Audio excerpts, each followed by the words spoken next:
paz do Senhor, queridos. Bem-vindos ao estudo de mais uma lição da Escola Bíblica Dominical. Hoje daremos início ao primeiro trimestre de 2024, estudando a lição de número 1, com o seguinte tema: a origem da igreja. O propósito deste trimestre é estudar sobre a origem da igreja e a sua missão neste mundo. Não podemos confundir o conceito bíblico de igreja conforme o projeto divino com os conceitos humanos de denominações e movimentos religiosos. Quando falamos de igreja, estamos falando da comunidade dos salvos, formada de pessoas nascidas de novo que seguem as orientações de Cristo, de pessoas que procuram andar e viver em espírito, de pessoas que querem a santidade e a honra para a glória do Senhor Jesus Cristo. A Bíblia diz que Cristo amou a igreja e se entregou a si mesmo por ela, fato que, por si só, nos diz tudo sobre como devemos avaliar a igreja.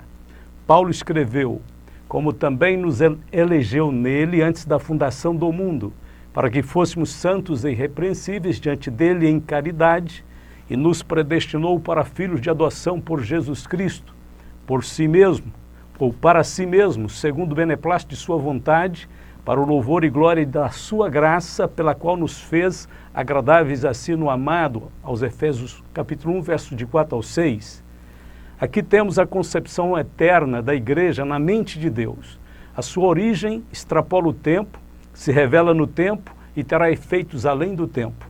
Quando temos o vislumbre divino da origem da igreja, todas as demais instituições terrenas, com exceção da família, se tornam minúsculas e insignificantes. Quando falamos da igreja, não estamos falando de uma mera organização humana, mas sim da própria expressão visível do reino de Deus entre os homens. Quando Jesus declarou que edificaria a sua igreja e as portas do inferno não prevaleceriam contra ela, ele indicava claramente aquilo que o escritor aos Hebreus diria mais tarde: pelo que, tendo recebido um reino que não pode ser abalado, retenhamos a graça pela qual sirvamos a Deus agradavelmente com reverência e piedade, aos Hebreus 12, 28. Como dissemos, a igreja é a expressão visível do reino. Este reino é o reino que não pode ser abalado, fato que nos dá a certeza de que a estabilidade da igreja, segundo o pensamento divino, é a estabilidade do próprio Cristo. Ele disse: ainda um pouco e o mundo não me verá mais, mas vós me vereis, porque eu vivo, e vós vivereis. João 14, 19. Tudo o que é dito a respeito da glória de Cristo também é dito a respeito da igreja. Jesus trabalha ativamente para nos tornar igreja gloriosa. Cristo amou a igreja e a si mesmo se entregou por ela, para a santificar, purificando-a com a lavagem da água pela palavra, para apresentar a si mesmo igreja gloriosa, sem mácula, nem ruga, nem coisa semelhante, mas santa e irrepreensível, aos Efésios 5, 25 a 27. Ele nos tem dado a mesma glória que o Pai lhe deu. Ele disse: e eu dei-lhes a glória que a mim me deste, para que sejam um, como nós somos um, João 17, 22. E brevemente nos manifestaremos com ele em glória. Quando o Cristo, que é a nossa vida, se manifestar, então também vós vos manifestareis com ele em glória, Colossenses 3, 4. Portanto, a igreja de Deus não é meramente uma organização humana, mas uma legítima instituição divina. Ponto de número 1. O povo de Deus na Bíblia e na história.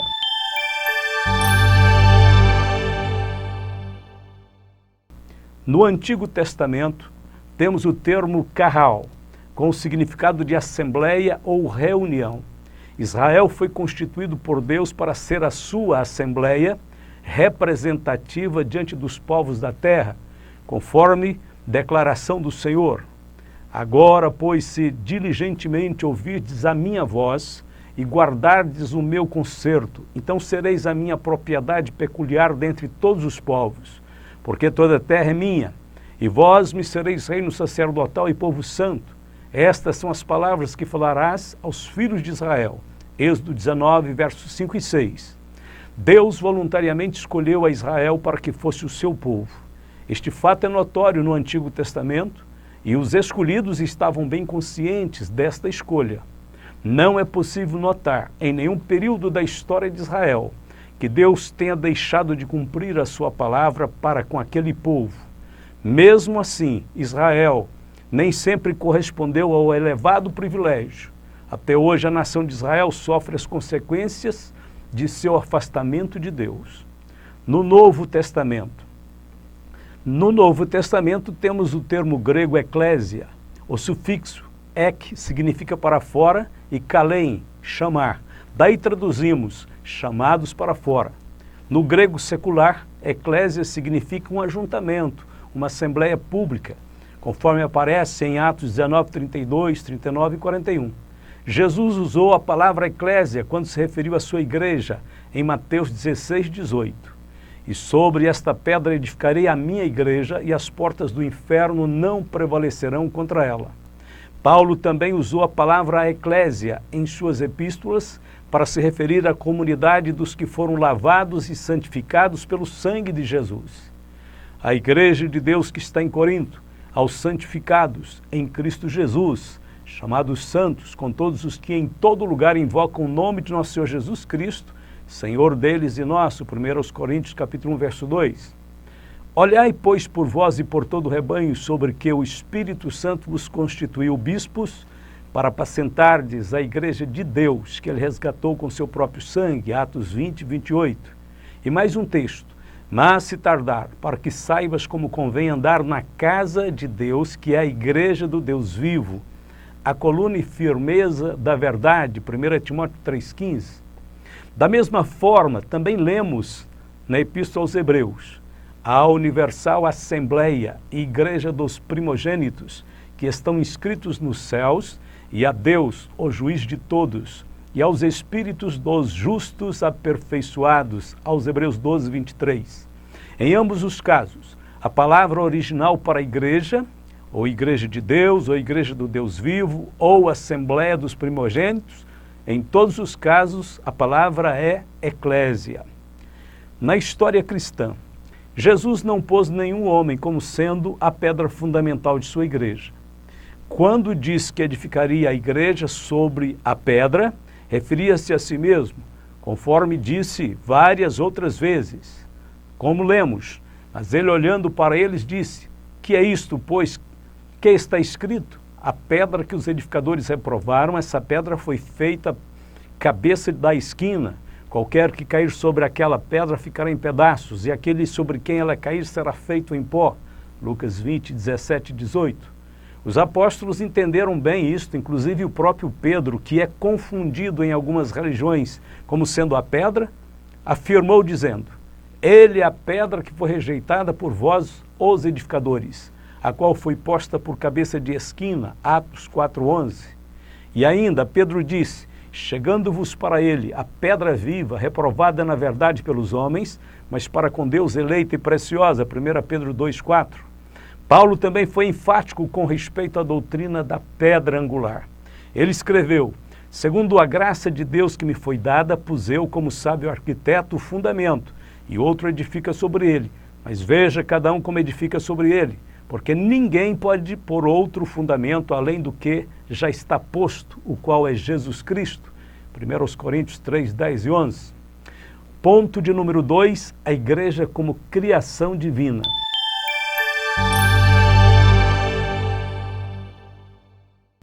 A igreja como ideal de Deus.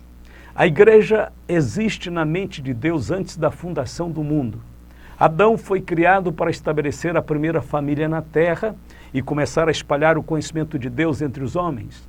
Os descendentes de Adão sofreram as consequências do pecado e se tornaram moralmente fracos e espiritualmente mortos. Não obstante a triste realidade da queda, Deus já tinha um plano de salvação preparado. O segundo Adão, que é Cristo, viria na plenitude dos tempos, trazendo consigo o poder da redenção e da vida eterna. Ele então seria o princípio da nova criação. A Bíblia diz: porque convinha que aquele para quem são todas as coisas e mediante quem tudo existe, trazendo muitos filhos à glória, consagrasse pelas aflições o príncipe da salvação deles, aos Hebreus 2:10.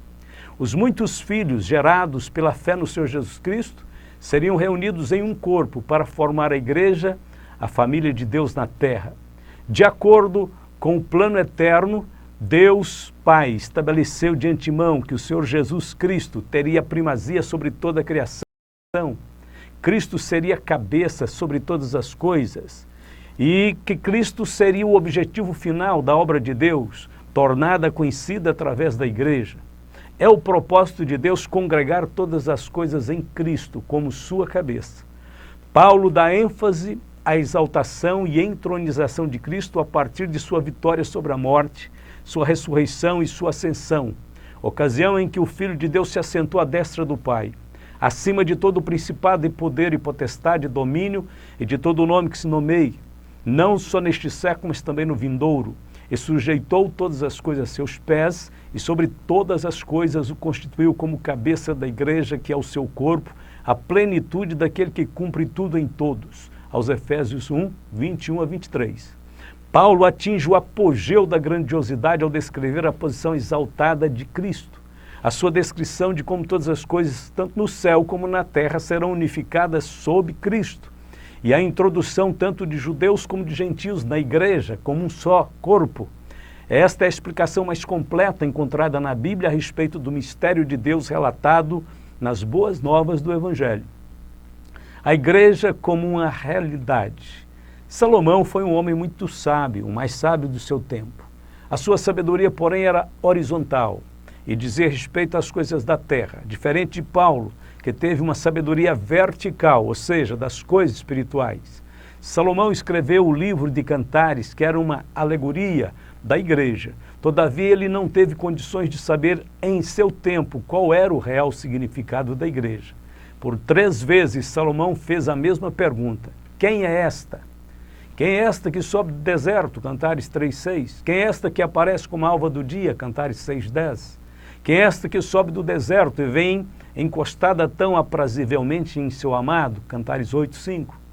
Salomão não sabia, mas hoje sabemos que a sua pergunta dizia diretamente a respeito da igreja, conforme escreveu Paulo, o qual noutros séculos não foi manifestado aos filhos dos homens, como agora tem sido revelado pelo Espírito aos seus santos apóstolos e profetas, a saber que os gentios são coerdeiros de um mesmo corpo e participantes da promessa em Cristo pelo Evangelho, aos Efésios 3, 5 e 6.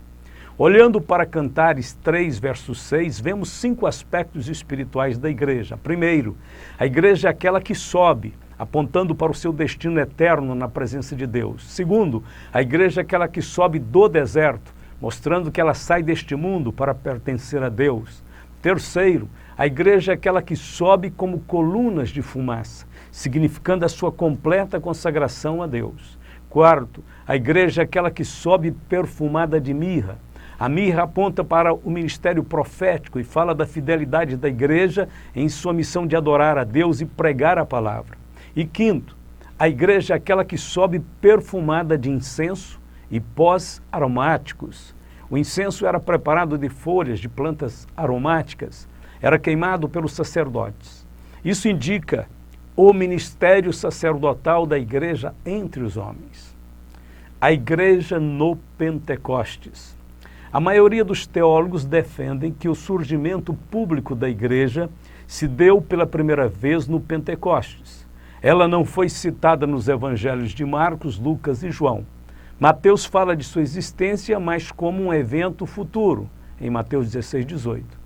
Todavia, depois do Pentecostes, Lucas escreve: e todos os dias acrescentava o Senhor à igreja aqueles que se haviam de salvar. Atos 2,47. A partir deste registro histórico, o termo igreja passa a ser largamente empregado nas Escrituras, indicando a comunidade dos salvos. Ponto de número 3. A igreja como a comunidade dos salvos.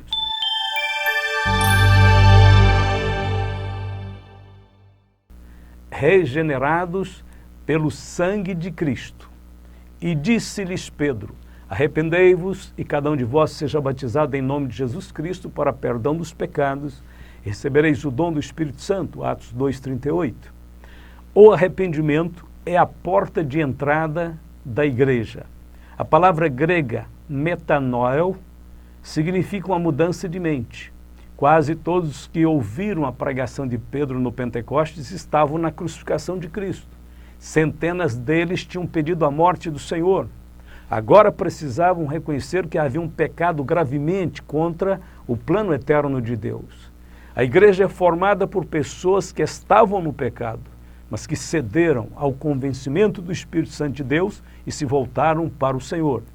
A Bíblia diz: deixe o ímpio o seu caminho, e o homem maligno os seus pensamentos, e se converta ao Senhor, que se compadecerá dele. Torne para o nosso Deus, porque grandioso é em perdoar. Isaías 55, verso 7. Isto se cumpriu no dia de Pentecostes. Selados pelo Espírito Santo. Depois do arrependimento e da conversão a Deus, vem a selagem pelo Espírito Santo. Ou seja, a inclusão do novo convertido no corpo de Cristo. É o batismo no corpo, conforme disse Paulo. Pois todos nós fomos batizados em um Espírito, formando um corpo. Quer judeus, quer gregos, quer servos, quer livres, e todos temos bebido de um Espírito, 1 Coríntios 12, 13. O batismo de Cristo e do Espírito. Então Pedro disse, naquele dia, que o dom do Espírito Santo, referindo-se ao batismo com o Espírito Santo, era um dom acessível a todos os crentes, em todos os tempos e lugares. Pedro disse: recebereis o dom do Espírito Santo, porque a promessa vos diz respeito a vós, a vossos filhos e a todos que estão longe, e a tantos quanto Deus nosso Senhor chamar. Atos 2, 38 e 39. Segundo a palavra de Deus, é Jesus quem batiza o crente com o Espírito Santo. A finalidade do batismo com o Espírito Santo não é salvar, o Salvador é Cristo, mas é capacitar o crente para o serviço do Mestre. Nenhum irmão pode dizer que não precisa do batismo no Espírito Santo. Somos igualmente necessitados da experiência pentecostal. O caminho para receber a promessa passa obrigatoriamente pela rendição a Deus e pela atitude de humildade em pedir e esperar o cumprimento da promessa. Nunca podemos desistir de buscar a plenitude do Espírito Santo. O Senhor Jesus disse: eu vos digo a vós, pedi e dar-se-vos-á, buscai e achareis, batei e abrir-se-vos-á, porque qualquer que pede recebe, quem busca acha, e a quem bate abrir-se-lhe-á. E qual o pai dentre vós que, se o filho lhe pedir pão, lhe dará uma pedra? Ou também se lhe pedir peixe, lhe dará por peixe uma serpente? Ou também se lhe pedir um ovo, lhe dará um escorpião? Pois se vós, sendo maus, sabeis dar boas dádivas aos vossos filhos, quanto mais dará o Pai Celestial, o Espírito Santo, àqueles que lhe o pedirem? Lucas 11, versos de 9 a 13. Vamos para a conclusão deste breve resumo.